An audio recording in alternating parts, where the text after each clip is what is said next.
नमस्कार दोस्तों, स्वागत है आप सभी लोगों का। दोस्तों, बिहार दरोगा मेंस का सेट आप सभी लोग का डेली बेस पे कराया जा रहा है और अभी देखेंगे हम आपका मार्क्समैन का जो आपका नया सेट निकाला गया है। इसमें आपका 83 प्रैक्टिस सेट दिया गया है। ठीक है, इसमें आपका क्वेश्चन का लेवल ठीक ठाक है, नॉर्मल है, आप आराम से आप इसको लगा सकते हैं। ठीक है, इसमें आपका देखा जाए तो 50 जो आपका सेट है वो आपका इसमें आपका हिंदी का दिया गया है, 30 सेट आपका जीके का है और 3 सेट जो आपका यहाँ पे प्रीवियस ईयर का है।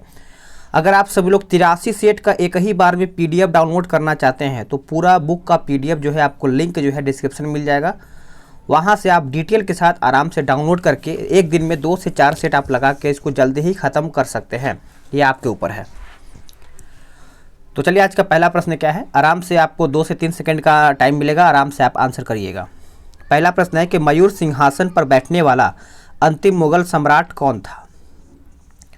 अंतिम मुगल सम्राट कौन था? तो इसका आंसर आपका हो जाएगा, याद रखिएगा, क्या होगा बताइएगा।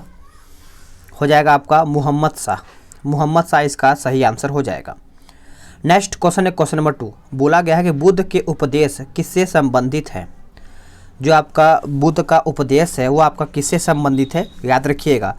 आचरण की शुद्धता व पवित्रता से संबंधित है। डी इसका जो है राइट आंसर हो जाएगा।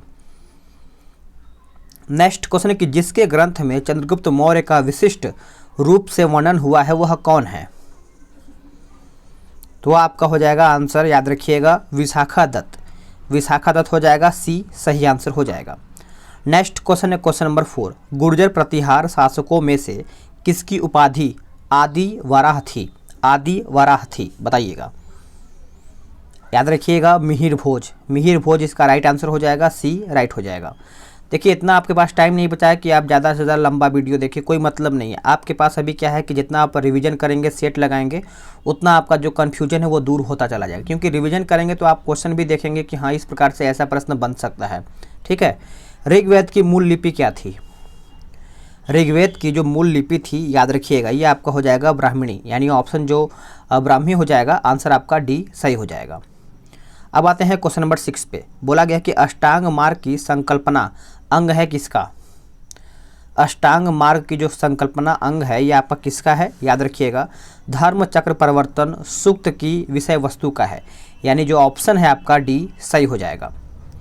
नेक्स्ट क्वेश्चन है क्वेश्चन नंबर 7। बोला गया है कि तमसो या ज्योतिर्गमय कथन है मूलतः किसका। तो इसका आंसर आपका हो जाएगा ऑप्शन ए, उपनिषदों का है। किसका है, उपनिषदों का, यानी ए सही हो जाएगा। नेक्स्ट क्वेश्चन है कि 2 अस्पा एवं सिंह अस्पा प्रथा किसने शुरू किया था। 2 अस्पा एवं सिंह अस्पा जो है किसके द्वारा ये प्रथा जो शुरू किया गया था। तो ये जहांगीर के द्वारा शुरू किया गया था, बी सही हो जाएगा। नेक्स्ट क्वेश्चन है कि महानतम प्रतिहार राजा कौन था। महानतम प्रतिहार जो राजा था वो आपका देखा है तो मिहिर भोज था। कौन, मिहिर भोज, यानी ऑप्शन सी। दिल्ली के लाल किले का निर्माण करवाया था किसने। दिल्ली के लाल किले का जो निर्माण है ये करवाया गया था शाहजहां के द्वारा। किसके द्वारा, शाहजहां, यानी ऑप्शन डी राइट आंसर हो जाएगा। अब आते हैं क्वेश्चन नंबर 11 पे। बोला गया है कि भारतीय स्वतंत्रता संघर्ष के दौरान निम्नलिखित में से किसने द फ्री इंडियन लीजन नामक सेना बनाई थी। तो आप सभी लोग याद रखिएगा, ये बनाया गया था आपका सुभाष चंद्र बोस जी के द्वारा। ऑप्शन आपका सी सही हो जाएगा। नेक्स्ट क्वेश्चन है क्वेश्चन नंबर 12। बोला गया कि वर्ष 1919 में अखिल भारतीय खिलाफत सम्मेलन का अध्यक्ष जो है किसे चुना गया था। तो ये बनाया गया था महात्मा गांधी जी को। महात्मा गांधी जी को, यानी ऑप्शन ए सही हो जाएगा। लंदन में इंडियन होम रूल सोसाइटी को प्रारंभ किया था किसने। देखिए, लंदन की अगर हम बात करें तो आपका हो जाएगा ऑप्शन डी, यानी श्याम जी कृष्ण वर्मा जी के द्वारा ये शुरुआत किया गया था। डी इसका राइट आंसर हो जाएगा। वेदों के पुनरुत्थान का श्रेय किसे है। वेदों के, तो याद रखिएगा, इसका आंसर आपका हो जाएगा स्वामी दयानंद सरस्वती हो जाएगा। आंसर आपका यहाँ पे सी राइट हो जाएगा। आप सभी लोग आराम से कॉपी पेन लेके बैठा कीजिए, इससे आपका सेट भी लग जाएगा और क्वेश्चन रिवीजन भी हो जाएगा। ठीक है, और आप ये भी देख पाएंगे कि हाँ, हम 100 क्वेश्चन में से कितना क्वेश्चन सही कर पा रहे हैं। कॉपी पेन होता है तो एक आंकड़ा मालूम हो जाता है। भारत छोड़ो आंदोलन कब प्रारंभ हुआ था। जो आपका भारत छोड़ो आंदोलन था, याद रखिएगा, 9 अगस्त 1942 को ये आपका शुरुआत हुआ था। ए सही हो जाएगा। नेक्स्ट क्वेश्चन देखेंगे क्वेश्चन नंबर 16। निम्नलिखित में से कौन चौरी चौरा कांड की वास्तविक तिथि है। चौरी चौरा कांड की एक वास्तविक तिथि है, तो ये आपका हो जाएगा 5 फरवरी 1922। 5 फरवरी 1922 इसका सही हो जाएगा। नेक्स्ट क्वेश्चन देखेंगे, क्वेश्चन नंबर 17। निम्न में से किस व्यक्ति ने सर्वप्रथम स्वराज शब्द का प्रयोग किया और हिंदी को राष्ट्रभाषा माना है? हिंदी को राष्ट्रभाषा माना है, तो ये आपका हो जाएगा ऑप्शन बी, स्वामी दयानंद। स्वामी दयानंद सरस्वती हो जाएगा। आंसर जो है आपका बी सही आंसर हो जाएगा। महात्मा गांधी जी के राजनीतिक गुरु कौन थे? सभी को पता है, राजनीतिक गुरु की अगर हम बात करें तो आपका गोपाल कृष्ण गोखले हो जाएगा। गोपाल कृष्ण गोखले, यानी ऑप्शन जो आपका है 18 का डी सही आंसर हो जाएगा। नेक्स्ट क्वेश्चन है क्वेश्चन नंबर 19। निम्न में से किसने असहयोग आंदोलन के दौरान अपनी वकालत छोड़ दिया था? असहयोग आंदोलन, तो इसका आंसर आपका हो जाएगा ऑप्शन डी, चित्तरंजन दास। चित्तरंजन दास हो जाएगा, डी इसका सही आंसर हो जाएगा। नेक्स्ट क्वेश्चन है क्वेश्चन नंबर 20। यह कथन हम भारत को या तो आज़ाद कराएंगे या आज़ादी के प्रयास में दिवंगत होंगे, किससे जुड़ा है? किससे आपका कथन जुड़ा हुआ है? तो ये जो कथन है भारत छोड़ो आंदोलन से जुड़ा हुआ है। ऑप्शन आपका डी सही हो जाएगा। नेक्स्ट क्वेश्चन की उत्तरी पूर्वी मानसून में सबसे अधिक वर्षा प्राप्त करने वाला राज्य कौन सा है? तो ये आपका राज्य कौन सा है? याद रखिएगा, तमिलनाडु हो जाएगा। आंसर आपका यहाँ पे सी राइट आंसर हो जाएगा। चलिए नेक्स्ट क्वेश्चन देखेंगे, क्वेश्चन नंबर 22। सर और आमू नदियाँ गिरती हैं। सर और आमू नदियाँ जो है आपका गिरती है कौन से सागर में? तो इसका आंसर आपका हो जाएगा अरल सागर में। अरल सागर यानी ऑप्शन डी राइट हो जाएगा। नेक्स्ट क्वेश्चन की सदाबहार वर्षा वन पाए जाते हैं। सदाबहार वर्षा वन जो है आपका पाए जाते हैं, ये आपके पाए जाते हैं ब्राज़ील में। कहाँ पर? ब्राज़ील, यानी ऑप्शन बी राइट आंसर हो जाएगा। नेक्स्ट क्वेश्चन है कि भारत का सुदूरस्थ दक्षिणी बिंदु कौन सा है? सुदूरस्थ जो आपका दक्षिणी बिंदु बोला गया है, तो आपको पता ही होगा, ये आपका हो जाएगा इंदिरा पॉइंट। इंदिरा पॉइंट हो जाएगा। आंसर आपका सी हो जाएगा। चलिए नेक्स्ट क्वेश्चन देखेंगे, क्वेश्चन नंबर 25। देखिए 25 आपका यहाँ पे क्या बोल रहा है कि 2011 की भारत की जनगणना के लिए निम्नलिखित में से कौन सा आदर्श वाक्य जो है आपका उपयोग किया गया था? तो इसका आंसर आपका हो जाएगा ऑप्शन डी, अवर सेंसस, जो आपका माफ कीजिएगा, अवर सेंसस अवर फ्यूचर, यानी ऑप्शन जो है आपका डी सही हो जाएगा। चलिए 26 देख लेते हैं। बोला गया है कि मानसून शब्द की उत्पत्ति जो है कौन सी भाषा से हुआ है? मानसून शब्द की जो उत्पत्ति है ये आपका अरबी भाषा से हुआ है। कौन सी भाषा? अरबी भाषा। नेक्स्ट क्वेश्चन है कि दक्षिण भारत की सबसे ऊंची चोटी कौन सी है? दक्षिण भारत की सबसे ऊंची चोटी आपका हो जाएगा अनाईमुड़ी। अनाईमुड़ी हो जाएगा, ए राइट आंसर हो जाएगा। आप सभी लोग का यहाँ तक क्वेश्चन बहुत ज़्यादा सही हो रहा होगा, बहुत ही अच्छा है, तैयारी अच्छा चल रहा है आपका, इस बार मेंस निकलेगा, ठीक है। तो आराम से टेंशन नहीं लेना है, आपकी जो तैयारी है और बेहतर कीजिए। भारत में टीन का जो आपका अग्रणी जो आपका उत्पादक राज्य है वो आपका कौन सा है? तो 28 का राइट आंसर आपका हो जाएगा छत्तीसगढ़। छत्तीसगढ़ आपका सही आंसर हो जाएगा। वियना किस देश की राजधानी है? वियना जो है आपका कौन से देश की राजधानी है? तो ये आपका हो जाएगा option C, Austria. Austria right answer हो जाएगा। 2011 की जनगणना के अनुसार बिहार राज्य जनसंख्या के अनुसार देशों में कौन से स्थान पर है? बिहार की अगर हम बात करें तो ये आपका हो जाएगा 3rd नंबर पे है, यानी तृतीय हो जाएगा। नेक्स्ट क्वेश्चन है question number 31। Norman Ernest Borlaug जो हरित क्रांति के जनक माने जाते हैं वह किस देश से संबंधित रखते हैं? तो वह कौन से देश से संबंधित रखते हैं? तो संयुक्त राज्य अमेरिका हो जाएगा, ए इसका जो है राइट आंसर हो जाएगा। नेक्स्ट क्वेश्चन है क्वेश्चन नंबर 32। बोला गया है 11वीं पंचवर्षीय योजना का मुख्य उद्देश्य क्या था? 11वां जो पंचवर्षीय योजना था इसका मुख्य उद्देश्य की अगर हम बात करें तो ये आपका 9% आर्थिक वृद्धि से था, यानी ऑप्शन जो है आपका 32 का सी इसका सही आंसर हो जाएगा। नेक्स्ट क्वेश्चन है कि वर्ष 1969 में कितने प्रमुख बैंकों का राष्ट्रीयकरण हुआ था? बताइएगा 33 का सही आंसर क्या होगा? तो ये आपका 14 बैंकों का राष्ट्रीयकरण हुआ था 1969 में। याद रखिएगा, वेरी इंपॉर्टेंट है, ऐसा प्रश्न देखने को मिलता है एग्जाम में। औद्योगिक क्रांति से क्या आया है? औद्योगिक क्रांति से क्या आया है? तो इसका आंसर आपका हो जाएगा ऑप्शन ए, पूंजीवाद। पूंजीवाद हो जाएगा, ए इसका सही आंसर हो जाएगा। नेक्स्ट क्वेश्चन देखेंगे, क्वेश्चन नंबर हम देखेंगे 35। बोला गया कि मिश्रित अर्थव्यवस्था का अर्थ क्या है? मिश्रित अर्थव्यवस्था का अर्थ की अगर हम बात करें तो आंसर आपका बी हो जाएगा, जहां राष्ट्रीय अर्थव्यवस्था में सार्वजनिक क्षेत्र के साथ साथ निजी क्षेत्र भी विद्यमान हो, यानी ऑप्शन जो है आपका यहाँ पे बी सही हो जाएगा। नेक्स्ट क्वेश्चन है, क्वेश्चन नंबर हम देखेंगे यहाँ पे 36। ग्रीन बैंकिंग का अर्थ क्या है? ग्रीन बैंकिंग का अर्थ क्या है? तो ये आपका हो जाएगा उपरोक्त में से कोई भी नहीं, यानी ऑप्शन के हिसाब से आपका इसमें कोई भी नहीं होगा। किसने कहा था अर्थशास्त्र धन का विज्ञान है? अर्थशास्त्र जो है धन का विज्ञान है, तो ये आपका कहा गया था एडम स्मिथ के द्वारा। एडम स्मिथ यानी ऑप्शन सी। चलिए आगे देखते हैं कि स्वतंत्रता प्राप्ति के बाद भारत ने सर्वाधिक प्रगति किया है किसमें, किस उत्पादन में? तो देखा जाए तो आंसर आपका हो जाएगा गेहूं के उत्पादन में स्वतंत्रता यानी सबसे स्वतंत्र हुआ है, इसमें देखा जाए तो सर्वाधिक प्रगति हुआ है गेहूं के उत्पादन में। नेक्स्ट क्वेश्चन है कि निम्नलिखित में से कौन सा कर जीएसटी द्वारा समाप्त कर दिया गया है? बताइएगा। 39 का आपका सही आंसर आपका हो जाएगा ऑप्शन ए, सेवा कर। क्या हो जाएगा? सेवा कर इसका सही आंसर हो जाएगा। अब आते हैं क्वेश्चन नंबर 40 पे। हरित क्रांति नई कृषि व्यूह रचना का परिणाम था जो 20वीं सदी में प्रारंभ की गई थी। चलिए क्वेश्चन नंबर 40 का सही आंसर आपका हो जाएगा ऑप्शन बी, 7वें दशक के दौरान। 7वें दशक के दौरान यानी ऑप्शन जो बी है इसका सही आंसर हो जाएगा। भारत के संविधान के अंतर्गत अब कितने मौलिक अधिकार की गारंटी दी गई है? अब कितने मौलिक अधिकार की गारंटी यहाँ पे दिया गया है? तो आंसर आपका हो जाएगा ऑप्शन सी, यानी 6 प्रकार की यहाँ पे अधिकारों का गारंटी दिया गया है। सी इसका सही आंसर हो जाएगा। आगे देखेंगे पंचायती राज डैश है, जो कि निधि या फिर फंड के लिए मुख्यतः डैश पर निर्भर करता है या फिर डैश पर निर्भर है। तो 42 का आपका हो जाएगा एक प्रशासनिक ढांचा सरकारी वित्त है, यानी ए जो है इसका सही आंसर हो जाएगा। आगे देखेंगे कि भारतीय संघ के अंतर्गत किसी राज्य को मिलाने का अधिकार किसे है? भारतीय संघ के अंतर्गत किसी राज्य को मिलाने का जो अधिकार है ये आपका किसको है? तो ये आपका होता है ऑप्शन सी, संसद को होता है। संसद यानी ऑप्शन सी इसका सही हो जाएगा। सर्वोच्च न्यायालय के जजों का वेतन किससे आहरित होता है? चलिए बताइएगा। 44 का आंसर आपका हो जाएगा संचित निधि। संचित निधि इसका सही आंसर हो जाएगा। चलिए अब आते हैं क्वेश्चन नंबर 45 पे। संविधान के उद्देशिका में क्या वर्णित है?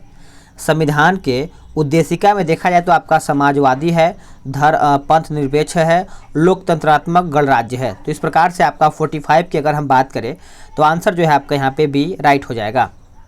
अब आते हैं क्वेश्चन नंबर 46 पे। बोला गया है कि संघीय सरकार का मुख्य लाभ क्या है? संघीय सरकार का मुख्य लाभ की अगर हम बात करें तो यह क्षेत्रीय स्वायत्ता यानी स्वायत्ता के साथ राष्ट्रीय एकता को एकीकृत करना, यानी जो आंसर है आपका बी सही हो जाएगा। नेक्स्ट क्वेश्चन है कि संसद के 2 सत्रों के बीच की अवधि कितने माह से अधिक नहीं होनी चाहिए? कितने माह से अधिक जो है आपका यहाँ पे नहीं होना चाहिए?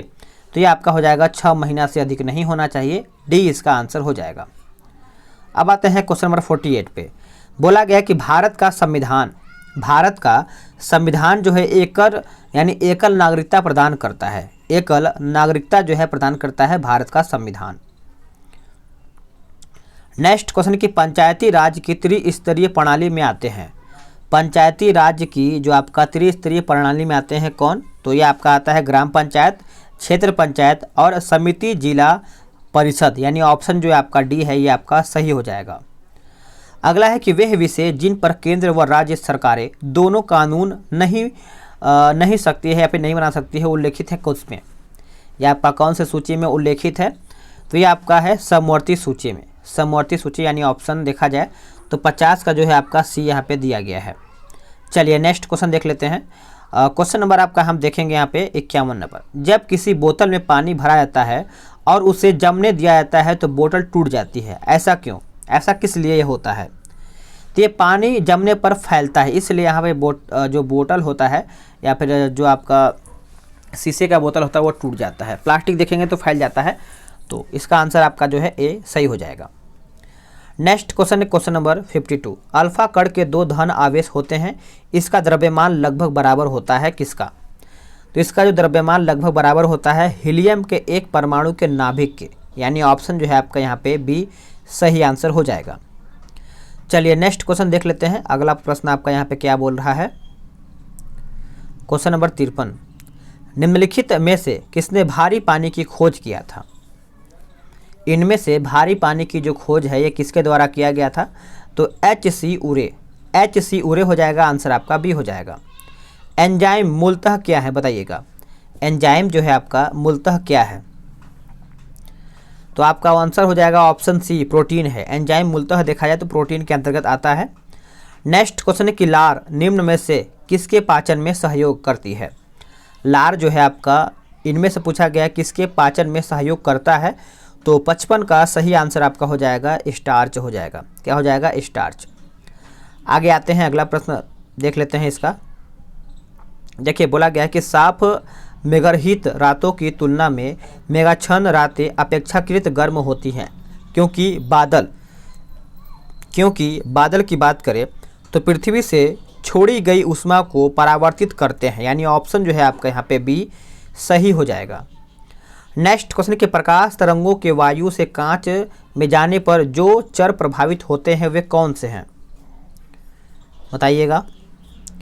तो इसका आंसर आपका हो जाएगा तरंग दैर्ध्य और वेग, यानी ऑप्शन जो है आपका यहाँ पे 57 का जो है डी सही हो जाएगा। नेक्स्ट क्वेश्चन है कि निम्न में से सम न्यूट्रॉनिक समूह कौन सा है? सम न्यूट्रॉनिक समूह पूछा गया है, बताइएगा। तो इसका आंसर आपका हो जाएगा ऑप्शन डी। ऑप्शन डी आपका यहाँ पे सही आंसर हो जाएगा। चलिए आगे देखते हैं। अगला प्रश्न है कि ईस्ट और मशरूम है क्या? देखिए ईस्ट और मशरूम की अगर हम बात करें तो एक प्रकार से देखा जाए तो आपका यहाँ पे फफूंद हो जाएगा। ऑप्शन जो है आपका 59 का सी सही हो जाएगा। साधारण मानव में गुणसूत्र होते हैं, साधारण मानव में गुणसूत्र होते हैं तो कितने होते हैं बताइएगा? तो 46 होते हैं। कितने? 46, यानी ऑप्शन जो है आपका बी सही हो जाएगा। चलिए सो आपका मैथ का क्वेश्चन है, रीजनिंग का क्वेश्चन है, तो इसको आप आराम से PDF के थ्रू लगा सकते हैं। तो मैं स्क्रॉल कर दे रहा हूँ, डायरेक्ट कट नहीं करूँगा ताकि आप भी इसको आराम से वीडियो को रोक करके देख पाएंगे। ठीक है, चलिए देखते हैं कहाँ तक चलता है ये।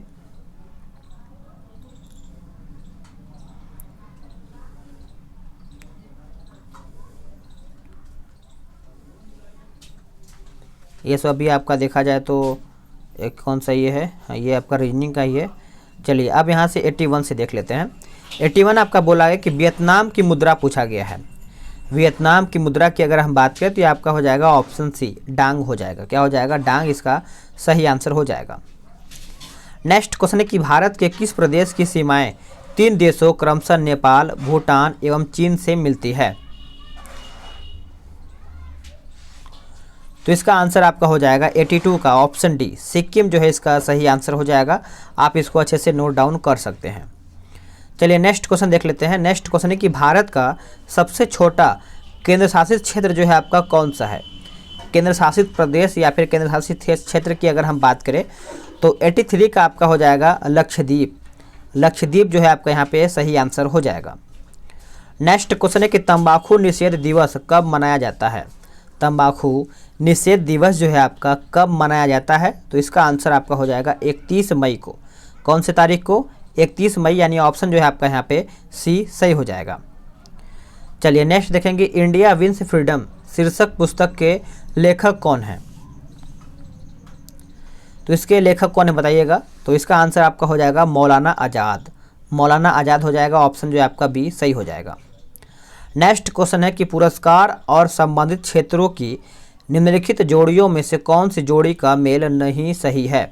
मेल सही नहीं है। तो इसका आंसर आपका हो जाएगा ऑप्शन सी, पुलित्जर पुरस्कार जो है धर्म में विकास।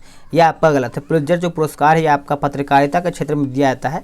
बाकी आपका कलिंग पुरस्कार विज्ञान की प्रसिद्धि, बुकर पुरस्कार साहित्य, बोरलॉग पुरस्कार कृषि के क्षेत्र में दिया जाता है। तो आप इसको अच्छे से याद रख सकते हैं। ओलंपिक खेल सामान्यतः कितने वर्षों के अंतराल पर आयोजित किए जाते हैं? देखिए ओलंपिक खेल की अगर हम बात करें तो 87 का आपका उत्तर हो जाएगा। 4 साल के अंतर में आपका ओलंपिक का खेल होता है। सी इसका सही आंसर हो जाएगा। नेक्स्ट क्वेश्चन देखेंगे, क्वेश्चन नंबर 88। निम्नलिखित में से कौन सा संगठन वर्ल्ड इकोनॉमिक आउटलुक नामक प्रकाशन प्रकाशित करता है? तो इसका आंसर आपका हो जाएगा अंतर्राष्ट्रीय मुद्रा कोष। अंतर्राष्ट्रीय मुद्रा कोष इसका सही आंसर हो जाएगा। आगे देखेंगे कि बेगम अख्तर संबंधित है किससे? बेगम अख्तर जो है आपका ये आपका संबंधित है, याद रखिएगा, संगीत से। किससे? संगीत से, यानी ऑप्शन जो है आपका यहाँ पे ए सही हो जाएगा। अगला प्रश्न है 90 नंबर कि पृथ्वी के वातावरण की किस सतह में ओजोन परत पाई जाती है? ओजोन परत जो है आपका पाया जाता है, तो ऑप्शन हम देख लेते हैं। तो आपका उत्तर हो जाएगा ऑप्शन बी, स्ट्रेटोस्फीयर। स्ट्रेटोस्फीयर हो जाएगा आंसर जो है आपका यहाँ पे बी सही हो जाएगा। 91 देख लेते हैं कि न्यूजीलैंड की राजधानी है, न्यूजीलैंड की राजधानी है, तो आपका हो जाएगा ऑप्शन ए वेलिंगटन हो जाएगा। क्या हो जाएगा? वेलिंगटन, यानी ए इसका जो है सही आंसर हो जाएगा। राष्ट्रीय एटलस और थीमेटिक मानचित्र संगठन स्थित है कहाँ में? तो ये आपका कहाँ पर स्थित है? तो कोलकाता में स्थित है। आंसर जो है आपका यहाँ पे डी सही हो जाएगा। नेक्स्ट क्वेश्चन देखेंगे 93 कि लोकसभा के कम से कम कितने सत्र बुलाए जाते हैं? देखिए लोकसभा की अगर हम बात करें तो इसमें आपका वर्ष में 2 बार सत्र बुलाए जाते हैं। आंसर आपका यहाँ पे बी सही हो जाएगा। विश्व स्वास्थ्य दिवस कब मनाया जाता है? तो ये आपका 7 अप्रैल को मनाया जाता है। 94 का उत्तर जो है आपका यहाँ पे ए उत्तर हो जाएगा। नेक्स्ट क्वेश्चन है कि किताब द इनसाइडर लिखी है किसके द्वारा? किताब द इनसाइडर जो है आपका किसके द्वारा लिखा गया है? तो PV नरसिम्हन राव के द्वारा ये लिखा गया है। ए इसका जो है सही आंसर हो जाएगा। नेक्स्ट क्वेश्चन कि किस भारतीय अभिनेत्री को सर्वप्रथम पद्मश्री अलंकरण से सम्मानित किया गया है? तो 96 का जो है आपका सही आंसर हो जाएगा नरगिस दत्त हो जाएगा, इसको आप बोल सकते हैं। तो इसका ए जो है आपका सही आंसर हो जाएगा। नेक्स्ट क्वेश्चन है कि प्रथम क्रिकेट विश्व कप किसने जीता था? फर्स्ट क्रिकेट जो आपका वर्ल्ड कप जो है आपका बोला गया है, तो 97 का हो जाएगा आपका वेस्ट इंडीज हो जाएगा। डी इसका सही हो जाएगा। मानव विकास रिपोर्ट निम्नलिखित में से किस संस्था द्वारा प्रकाशित की जाती है? कौन से संस्था के द्वारा प्रकाशित किया जाता है? तो UNDP हो जाएगा। आप इसको अच्छे से याद रख सकते हैं, ठीक है। चलिए नेक्स्ट क्वेश्चन देखेंगे कि यक्षगान किस राज्य का प्रसिद्ध नृत्य है? तो यक्षगान की अगर हम बात करें तो ये आपका हो जाएगा ऑप्शन सी कर्नाटक का। कहाँ का? कर्नाटक। आखिरी प्रश्न है 100 नंबर कि जल संरक्षण एवं प्रदूषण नियंत्रण अधिनियम कब बना था? ये आपका कब बना था? तो ये आपका वर्ष 1974 में बना था। ऑप्शन जो है आपका यहाँ पे ए राइट आंसर हो जाएगा। तो फ्रेंड्स आप सब लोग का यहाँ पे 100 क्वेश्चन समाप्त हो गया है। वीडियो कैसा लगा है आप कमेंट करके बताइएगा, और कितना स्कोर किए हैं ये भी आप कमेंट करके बता ही दीजिएगा। तो मिलते हैं एक नई वीडियो में। आज के लिए इतना ही। जय हिंद, वंदे मातरम।